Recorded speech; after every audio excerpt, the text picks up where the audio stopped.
Hello, everybody. It's so good that there are a lot of people today who would like to listen to our lectures, to our series of lectures, and I would like to introduce with great pleasure Dr. Gayatri Patel. She is an Association Dean of Education in the College of Business and Social Sciences at Aston University in Birmingham.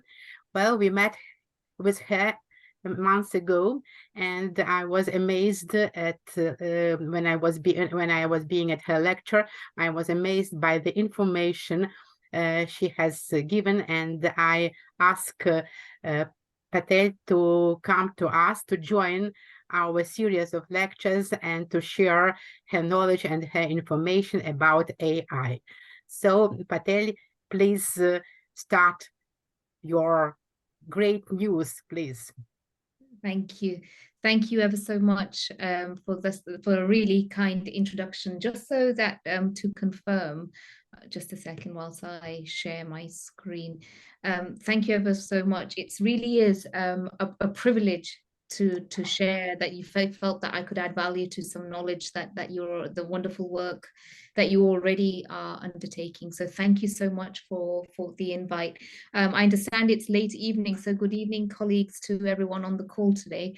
I hope I will make your time joining this call of some value. So as my colleague has kindly introduced, my name is Gayatri, and I'm the Associate Dean for Education at the College of Business and Social Sciences.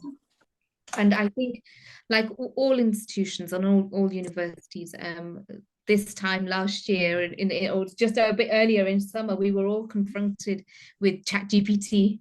It was admittedly, it was something that took me personally by an incredible amount of surprise. It was just before the summer exams that we were introduced to it. So suddenly we had to rethink not only the assessments that we had in front of us, but also how the students were going to respond to them and how we were going to respond to them. I think now things have settled a little bit, and it gives us time now to reflect on what Chat GPT is, how it can help us, and also help our students. So the purpose of this workshop is to discuss rather than me just providing you with some of the examples. What I wanted to do is help us all understand and exchange ideas in relation to what AI is, what the practical use of AI is in relation to curriculum design and processes, reflect on some of the benefits and challenges, and provide some practical examples of how I personally have used AI for my curriculum design, for my own practices. And finally, I will share these slides if they are of any use to you, because I have a list of resources that I think that you can draw upon, which are far more in depth than anything that I will cover today. So to begin with, I would just like to know, and if I can just start engaging colleagues in how has AI interacted in your life? In which areas has AI been interacted? Just before I think we joined, I was speaking to colleagues on the call that were already on there of how AI has impacted my life. And just to give you a bit of background, my husband in our house has changed our house into a smart home. So we use Alexa and we use Siri to operate our house, so we make sure it's energy efficient and the heating only turns on at a certain time, and it picks up signals as to where we are on a geographical map. But I'd just like to know, and it doesn't have to be within education, but beyond education, really broadly in daily life and routine, how have you been impacted by AI, or how have you used AI?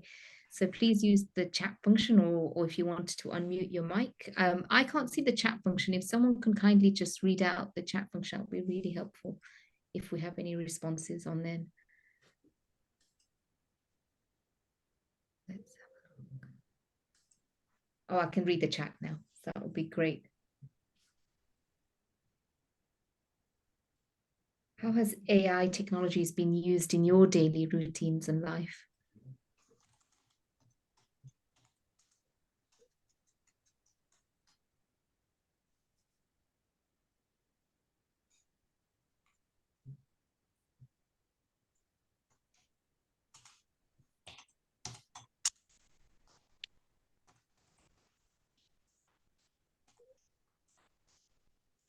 air conditioning. I even say I would like to avoid them. Natalia, I hope that I've pronounced your name right. I have those frustrations. There are times, particularly when my husband and I are arguing, who's going to break the silence by telling the Alexa to turn the lights on. So that's the biggest point of contention. Helps me to generate ideas for lessons. It saves my time, created quizzes, etc. with the use of Eulilia. In particular, I use AI for it saves time, I think, particularly with the education design, prepare their assignments. Yeah. Actively used to prepare their assignments. Yeah. Answer my questions. Yes. Yes, absolutely. So I think colleagues are fairly familiar. Can I presume that you're fairly familiar with AI and Chat GPT using and creating vocabulary tasks, brainstorming sessions? Yes, so we've been using Chat GPT in like translation my students' homework as a language model. Yes. So I can see that colleagues have already started using Chat GPT. Apart from Chat GPT, there are other areas that we have AI that use AI. For instance, when we're shopping, our information has been recorded. It provides adverts to us. So there is a whole host of areas where AI has that uses AI. For instance, online shopping, social media, personal fitness trackers. If you're wearing a personal fitness trackers, it monitors your health, your fitness. Language translation, I think a colleague has already mentioned. Virtual assistants in cars, particularly now with the modern day electric cars, which sense when a vehicle is approaching or near us. All these are part of AI that we generally know. So thank you, colleagues. When you talk about anything, Google, Facebook starts giving you ads, particularly yes. And Facebook app doesn't even have to be open. So my usually what I find is that I have my phone out for a particular reason. My husband and I will be talking about a particular toy that might be interesting to purchase for our little boy, and suddenly we have lots of adverts in relation to that popping up. So it's very So even when the app is not open, clearly something is being detected with keywords being generated in relation to that. So that is incredibly scary, as you mentioned. So if I just take that chat down, be helpful. Thank you. So what is artificial intelligence? So if we go back a few steps, artificial intelligence, it falls within the general field of computer sciences, and it focuses on creating intelligent machines that are capable of performing tasks that typically require human intelligence. So that's at the broadest sense what AI is. It's designed to stimulate human types of activities, the cognitive activities such as problem solving, learning, reasoning, language and understanding. Now, AI hasn't quite got to that stage yet, but that's what artificial intelligence, broad definition, and that's what its ultimate aim is. So artificial intelligence can largely be divided into two sections. We have narrow AI and we have general AI. So narrow AI is what we consider to be quite weak AI, designed to produce really specific tasks in a really limited domain. These types of artificial intelligence tend to really excel in an area, but very specific, and really find it difficult to generalize in any other areas. So, for example, Siri and Alexa, these are the types of, they are very narrow AI. They can excel in a certain area, but they don't have the ability to generalize and contextualize information.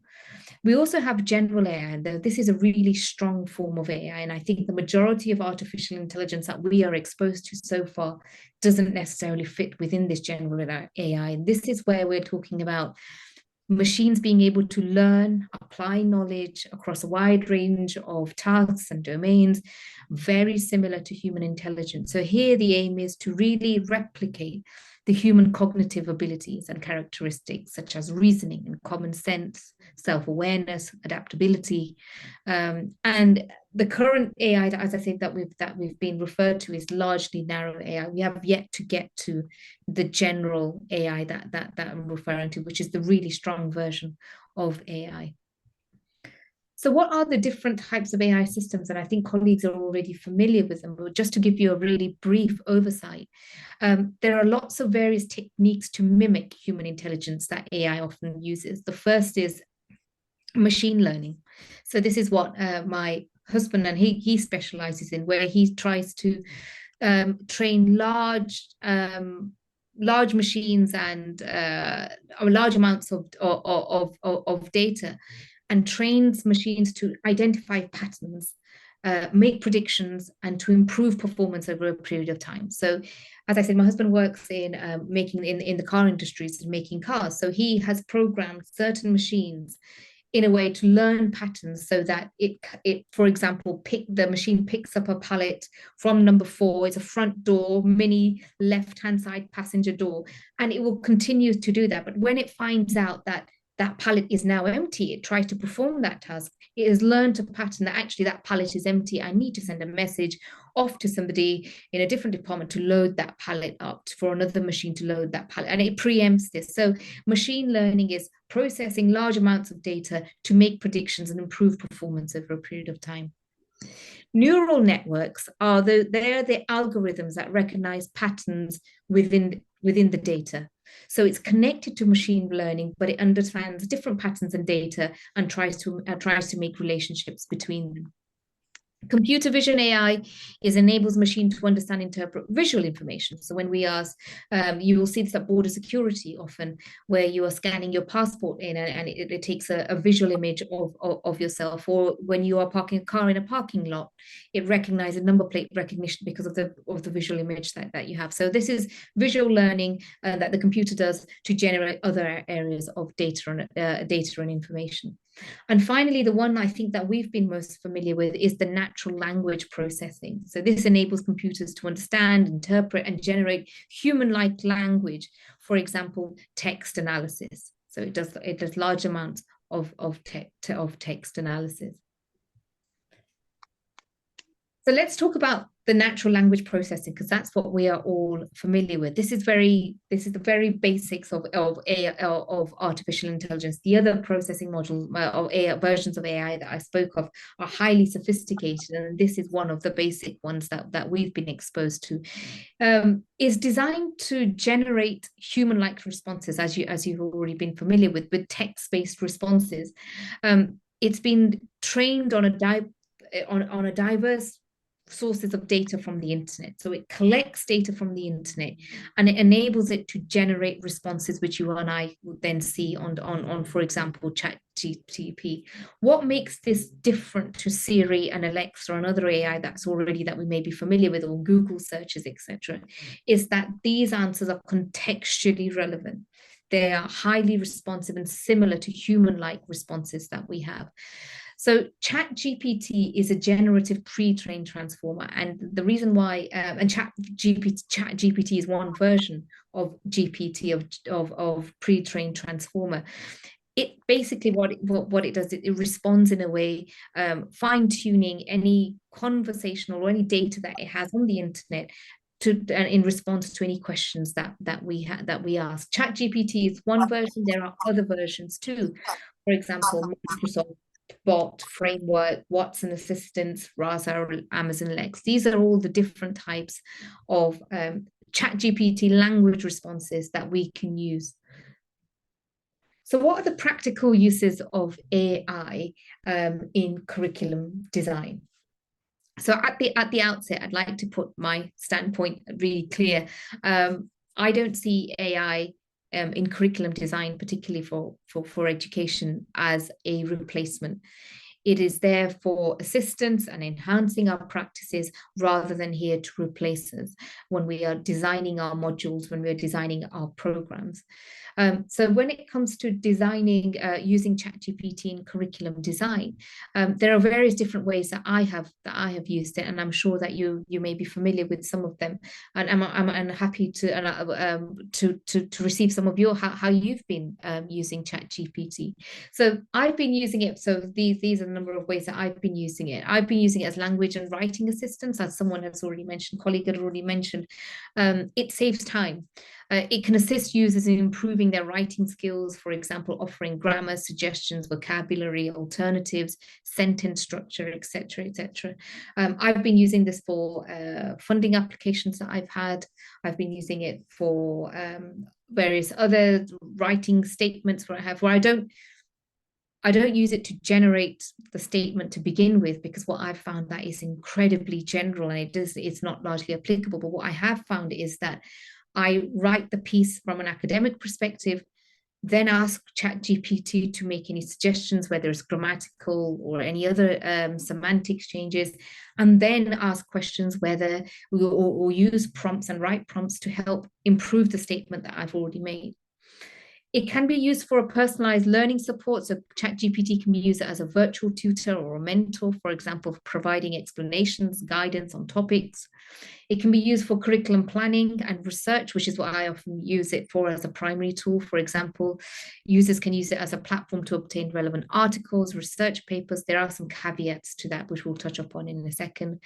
As a colleague has already mentioned, to generate questions for assessments, MCQs, short answers, formative questions. The platform can also be used to provide feedback to students for written work on particular platforms, and to gain insights onto the strengths and weaknesses of a particular student's work and how to differentiate it. And it can be used for content creation and curation of a particular module in itself too. So those are the different ways that ChatGPT that it can be used. What I'd like to do now is to show you how I've been using ChatGPT. And the reason for this is and we mentioned this in a conversation earlier on, is that prompt writing with ChatGPT is in itself a skill. And one of the reasons why I see ChatGPT in curriculum design as an advantage rather than replacing me is because I still have the pedagogical mindset, the research that I know about how to deliver my content of my own subject area. I still have my own educational background that I need. The specific information and knowledge that I need will help me write those prompts. It's not, the use of ChatGPT, it really depends on the level of prompts that we write and how sophisticated those prompts are.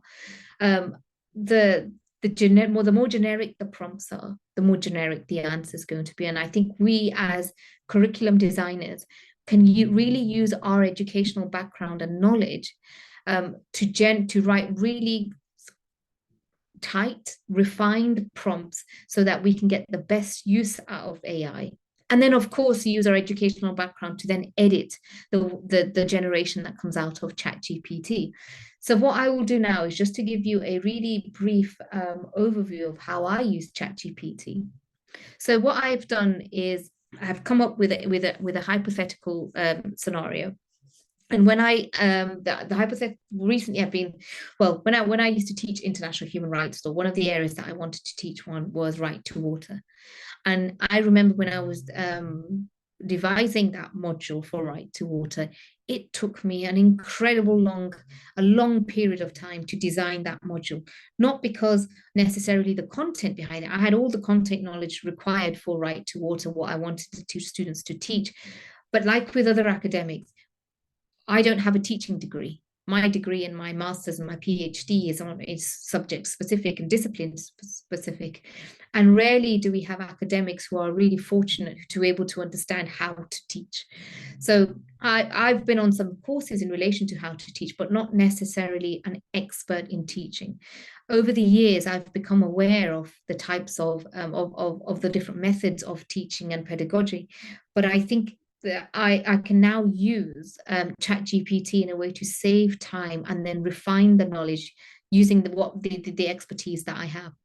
So if we look at the right to water in particular, which is my specific area, the best way I think to start with ChatGPT is ask it to become an area. So if I go on to chat to ask it to become, oh gosh, what's happened here? Let's try new chat. Yeah, is to write a prompt which and ask Chat GPT to become the curriculum developer that we need assistance on. So my first question would be, can you be a universal curriculum developer and change the content into an outcome-based learning assessment? So my prompt would be the content of the right to water. So can you change, so it's going to design a university curriculum to change the content, to help me design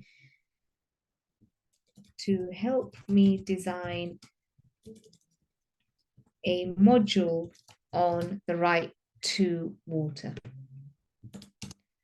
And it will start generating some ideas. So what are your thoughts and aspects? It will start asking me questions. I can ask it to then generate some outcome-based level 5 learning objectives. So this is when I bring in my knowledge of writing learning objectives. So can you change the learning outcomes above to a level 5 undergraduate course using Bloom's taxonomy? So it's starting now to generate some learning objectives for the module itself. And I am adding my own expertise as to what level 5 is, what university course I want it to be, and Bloom's taxonomy in particular. And we can carry on doing this. So can you by the end of this module, it's helped me design the first aspect of the learning outcome. Now, what I'm going to say is that my university requirement is that I have at least 5 learning objectives. So can you change this learning objectives into 5 separate learning objectives? Because that's what I am required to do as part of my module design. So now it's come up with 5 different learning objectives for the right to water. And you can continue to refine these learning objectives in a more detailed way. So if you put in now, can you refine the learning outcomes for level 5, the right to water using Bloom's taxonomy, it will now do that according to Bloom's taxonomy. And this is my expert input that I am putting onto these 5 learning objectives now that I have. I also know as a university learning lecturer that I need these learning objectives to be constructively aligned with my learning activities that I am going to deliver. So that's all the expert knowledge that I am providing. So now I can ask Chat GPT to design me learning activities, for instance, for a 5-week period for sessions that are going to be 3 hours long. So here I've written, can you create me design me for a 5-week period, matching the learning activities with the learning objectives that I have. Now, what I would ordinarily do now is look through each one and then further generate more detailed prompts to say, for instance, with the guest speaker, what type of guest speaker do you think I should have? Give me some backgrounds. Or if it's a thinking workshop, I would ask for more details on particular workshop. But this just gives you an idea of some of the learning activities that it can generate for each of the weeks that we use it on. So those are the learning activities. On top of that, what it does also help is that we can use our pedagogical knowledge to say, actually, with these, now that I've got my learning objectives, which are aligned with Bloom's taxonomy, I've got a series of learning activities. What I can now ask to do is to design an assessment which directly assesses the learning outcomes that we've just designed. And it remembers all the learning outcomes and the story that it has already provided. So now it's looking at the assessment criteria, the presentation guidelines, etc., etc. We can make things a bit more in detail as well. What we can do is to provide assessments which are authentic in nature. So we can say to Chat GPT, so rather than provide me with an individual essay, we can say, can you change this essay? Can you design a simulation assessment, for instance, to assess learning objectives 4 and 5. And so we, rather than one of the things that Aston University really prides itself in is the different types of assessments that we do. It's not just the essay, it's the simulation activities, it's the presentations.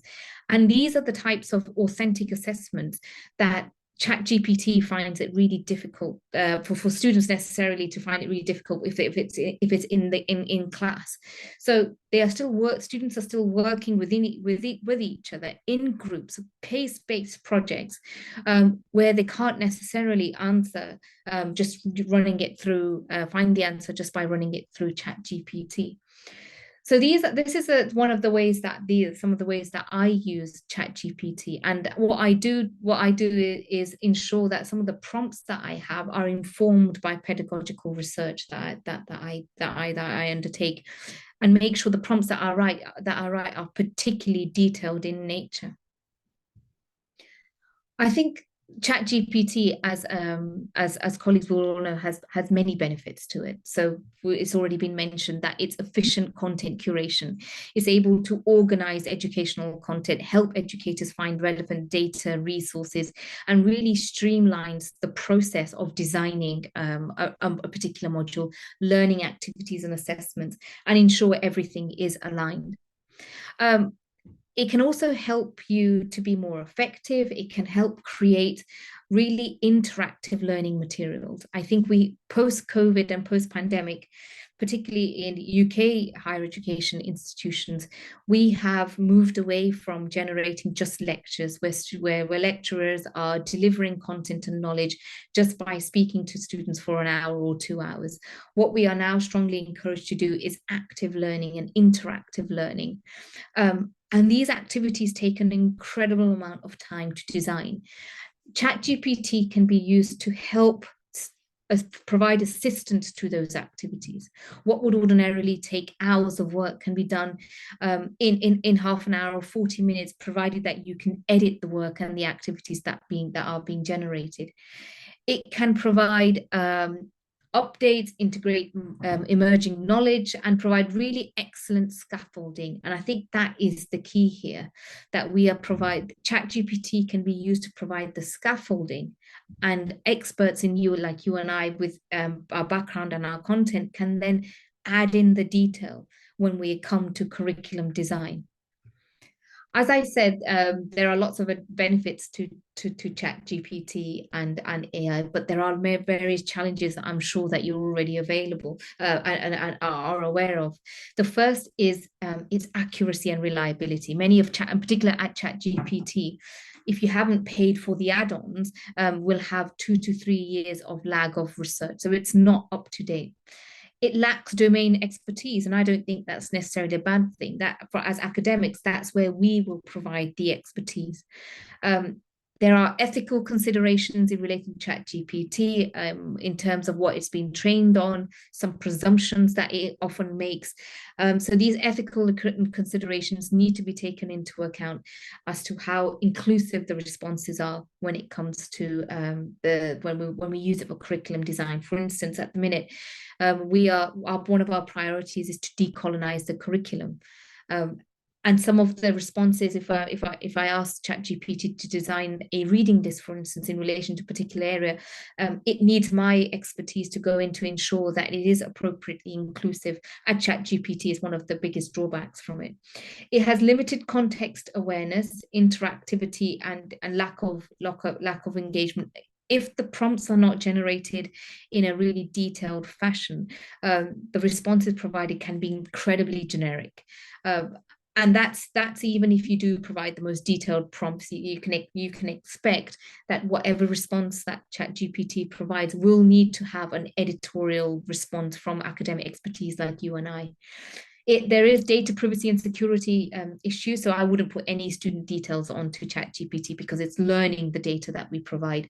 And as I mentioned, and this is an element which is, I think, that the biggest drawback for me with AI is the over reliance on technology, and being aware that by having over reliance on AI, does it take away my expertise as a curriculum developer? And for me, just me being aware of that is sufficient, because I know I have to keep developing myself as a pedagogical researcher.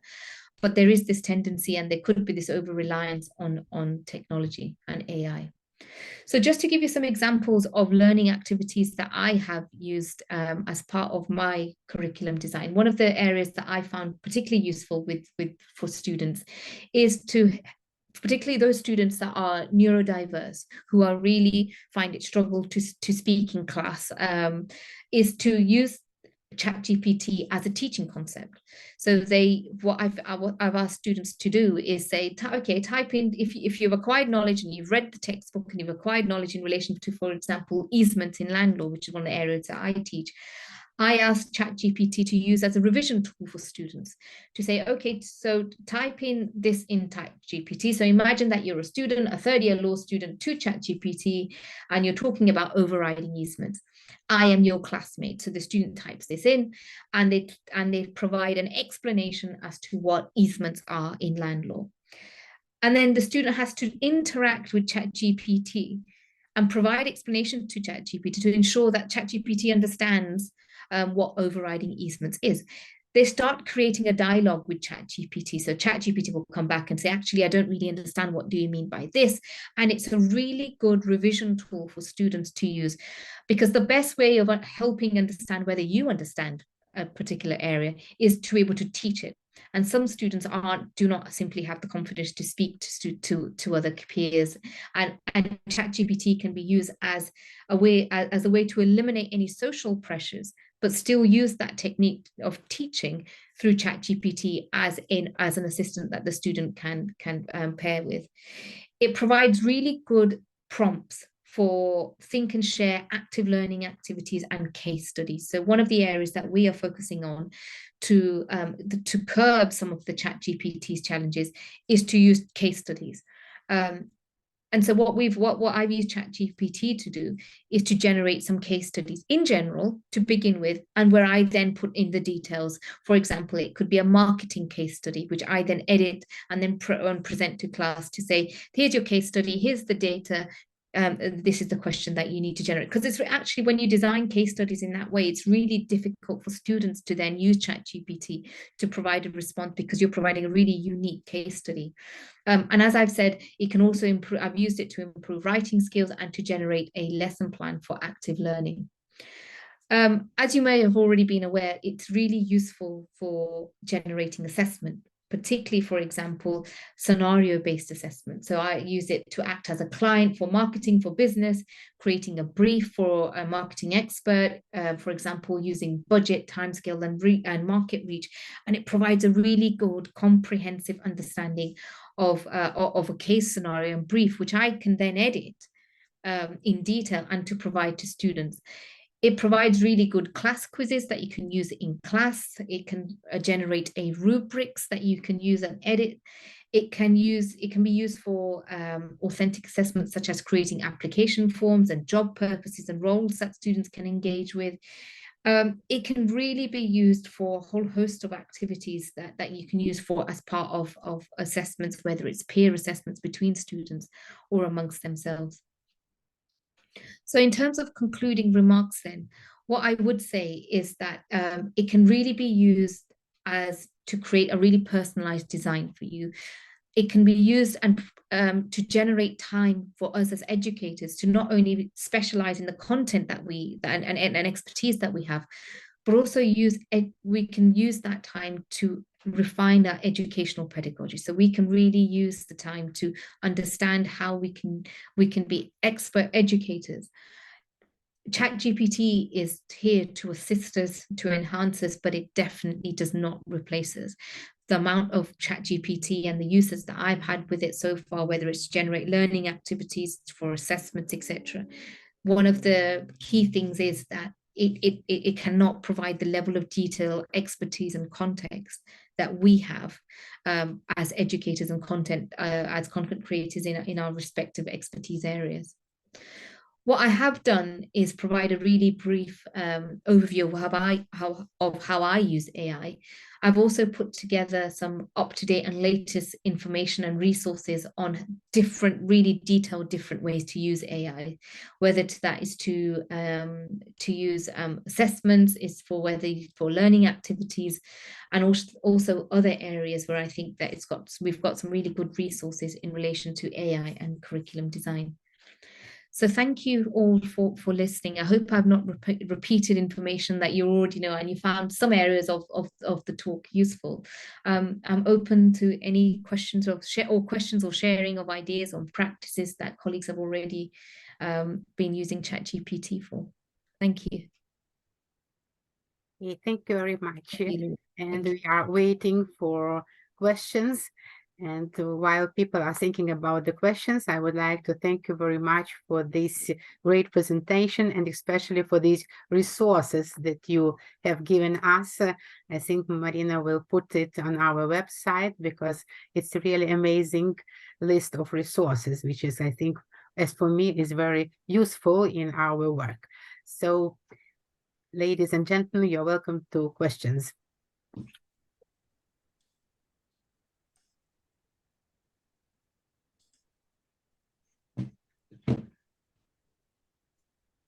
May I?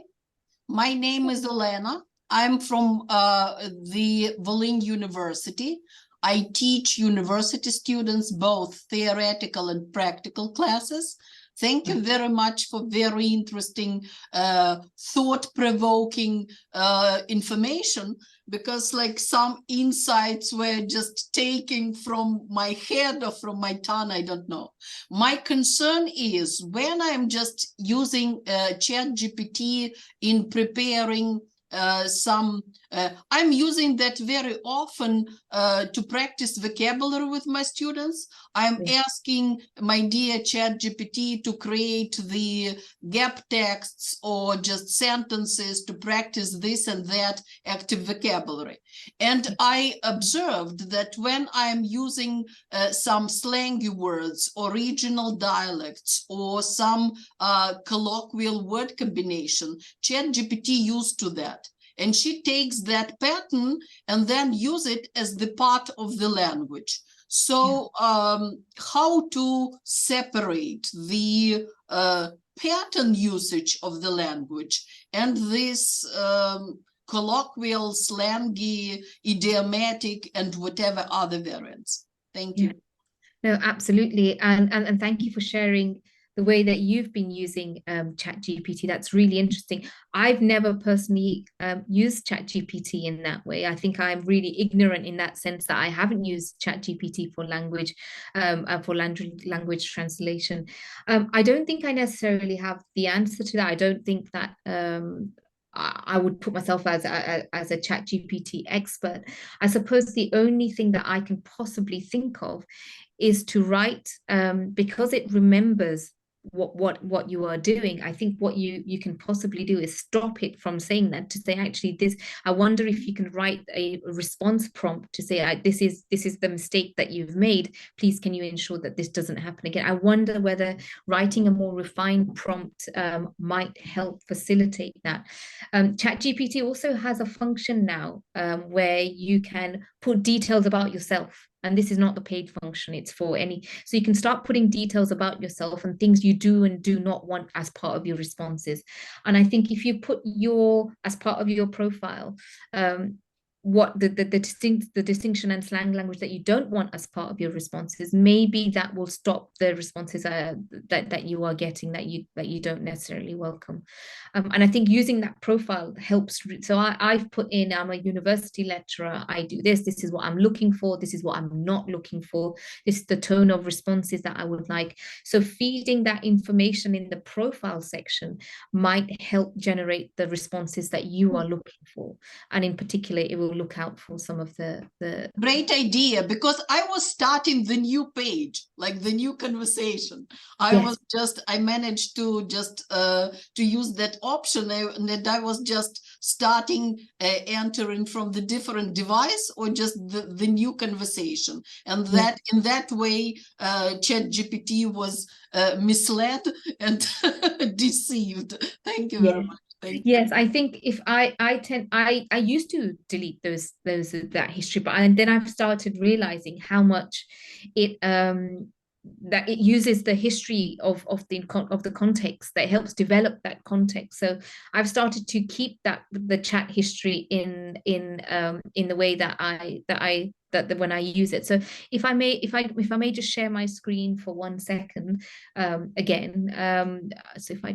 So if this is Chat GPT, if you put custom instructions, within these custom instructions, it will ask you a series of questions of what type of responses, what are the better responses, how would you like Chat GPT to respond? Oops, if I just share it now. So yeah, if you just click on, let me take you out of here again. So if you go onto your profile and then custom instructions, and you can fill out this form, it will help Chat GPT to understand the type of responses you do and you don't want. And that will hopefully refine some of the responses that Chat GPT has to ensure that you don't get the ones that you don't want.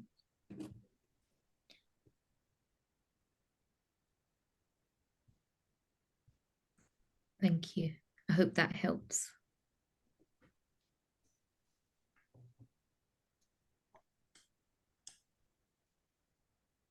If there are no questions. No, thank you, yeah, people.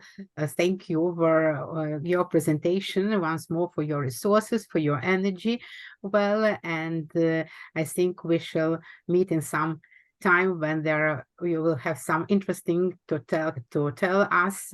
And thank you everybody for joining our session today, and we are looking forward to see you all during our other sections. And thank you, Patel, and join us please during our sessions. So thank you very much. Bye-bye. Thank you. Thanks a lot. Bye-bye. Bye. Thank you so much. Thank you. Bye.